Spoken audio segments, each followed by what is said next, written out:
حبيبتي الجميلة أوبام، أم ضحكة جنان، جاية لنا النهاردة كده بشوية أفكار للانش بوكس، عشتهم وظبطتهم وبرفانتهم وكلينتهم كده يا بابا الجميل، وقررت تدينا شوية أفكار كده للانش بوكس.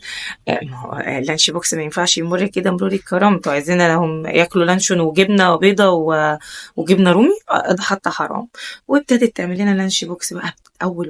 أول فكرة تركي مدخن بقى وحاجات كده حلوة وخس ومايونيز وظبطتهم، وطبعا كل واحد بتديله الأكل بتاعه بطريقة شكل.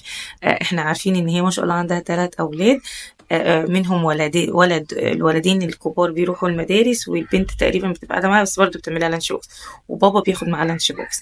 الفكرة التانية زي ما انتوا شايفين كده، برضه ما ينفعش، احنا لازم نظبطهم. والله انا مش بتريق، هي جابت العيش التورتيلا وحطت فيه تركي مدخن وحطت فيه شيدر وحطت فيه جرجير تقريبا، ده على قد علمي، وشوية فلفل وطماطم، وحطت مستر كاتشب، وبعدين حمصت العيش. وبعدين بقى حطت طبعا الفواكه والحاجات دي مهمة جدا، بس مش كل الناس بتقدر تعمل ده.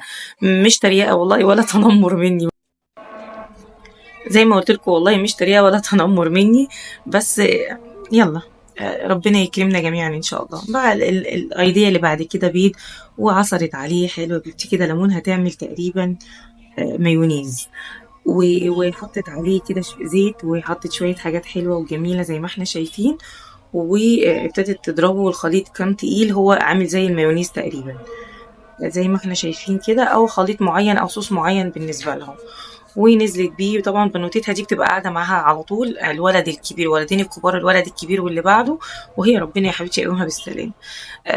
ربنا يديها نشيطه ما شاء الله عليها، بحبها، نظيفه قوي، بتحب ولادها وبتهتم بيهم جدا. الكومنتات كمان على الفيديوهات بتاعتها حلوه قوي، الناس بتحبهم جدا.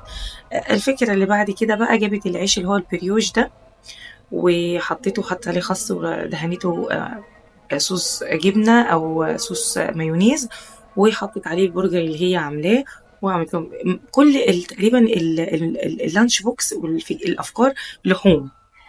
طب بيتغديهم ايه؟ فالفيديو الجاي اكيد هشوف بغديهم ايه، وهوريكم عشتهم ايه برضو في فيديو تاني.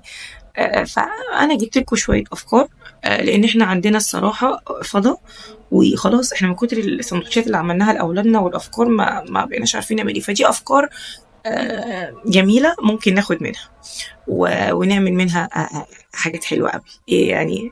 آه، ميرسي يا أوبام، والله ميرسي يا حبيبتي، ميرسي، أنا محتاجة ساندوتش زي ده.